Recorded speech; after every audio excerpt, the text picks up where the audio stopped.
พระไตรปิฎกกันที่30คัมภีร์คุตกนิกายเปตวัตถุว่าด้วยนางเปรตเสรินีเปรตนายพรานที่1ที่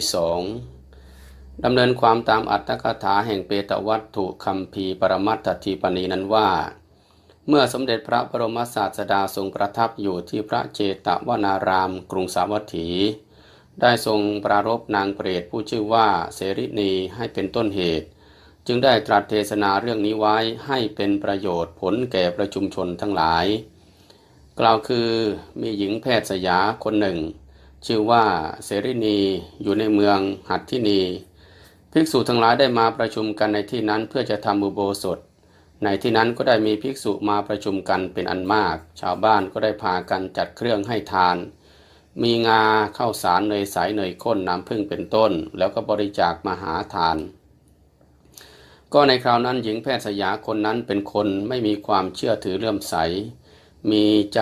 ที่กลุ่มรุมด้วยความตณีเวลาคนทั้งหลายชักชวนให้ไปอนุโมทนาทานก็กล่าวว่าต้องการอะไรในการถวายทานแก่สมณะศีรษะโล้นเช่นนี้ต่อมาภายหลังหญิงแพทย์สยานั้นก็ตายไปเกิดเป็นเปรตอยู่ที่หลังคูแห่งหนึ่งของเมืองกรมแดนคราวนั้นมีอุบาสกคนหนึ่งซึ่งอยู่ในเมืองหัตถินีได้ไปค้าขายที่เมืองนั้นจวนสว่างได้ไปถึงที่หลังคูนั้นหญิงเปรตนั้นได้เห็นอุบาสกนั้นก็จำได้จึงมาแสดงตัวให้ปรากฏในที่ใกล้อุบาสกนั้นก็ได้เห็นแล้วก็จึงถามว่าเจ้าผู้เปลือยกายผู้มีรูปร่างน่าเกลียดมีเส้นสะพรั่งขึ้นทั้งตัวมีซี่โครงดังกลอนเรือนซึ่งยืนอยู่ในที่นี้เป็นใครหญิงเปรตนั้นตอบว่าข้าพเจ้าเป็นเปรตเพราะข้าพเจ้าได้ทำบาปกรรมไว้อุบาสกนั้นจึงถามว่าเจ้าได้ทำบาปกรรมอะไรไว้ด้วยกายวาจาใจจึงได้มาเกิดเป็นเปรตเช่นนี้หญิงเปรตนั้นจึงตอบว่าเมื่อสมณพราหมณ์ทั้งหลายผู้ที่ใครๆไม่ห่วงห้ามว่าเข้าไปหาไม่ได้นะก็คือคำกล่าวของนางว่าไม่ห่วงห้ามว่าเข้าไปหาไม่ได้ผู้คงที่ด้วยอาศัยอันบริสุทธิ์มีอยู่ข้าพเจ้าก็ไม่ได้สะสมบุญไว้แม้เพียงกึ่งมาศกเมื่อของให้ทานมีอยู่ข้าพเจ้าก็ไม่ได้ทำที่พึ่งของตนไว้เมื่อข้าพเจ้าผู้กำลังกระหายน้ำเข้าไปใกล้แม่น้ำก็แห้งไปเมื่อข้าพเจ้ากำลังร้อนเข้าไปสู่ร่มก็หายไปลมที่ร้อนดังไฟก็พัดมาเผากายข้าพเจ้าสมควรได้เสวยทุกข์ร้ายกาจเพราะบาปกรรมที่ข้าพเจ้าได้กระทำไว้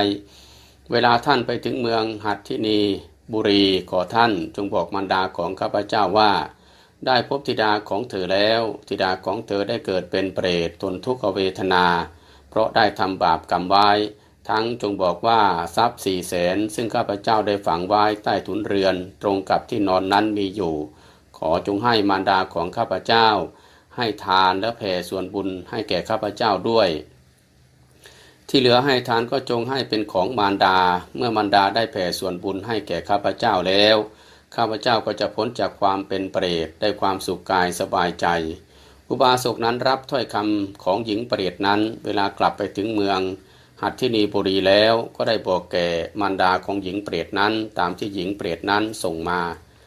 ก็คือส่งคำพูดหรือว่าสั่งคำพูดนั่นเอง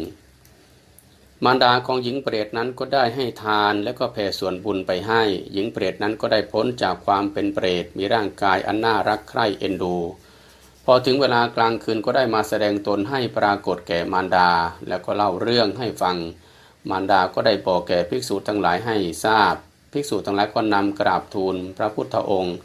พระพุทธองค์ก็จึงทรงยกขึ้นแสดงแก่ประชุมชนทั้งหลายเป็นอันว่าสิ้นเรื่องของนางเปรตเสรินีเพียงเท่านี้ขอความสุขความเจริญจงมีแก่ท่านทั้งหลายผู้สดับรับฟังด้วยเทอญ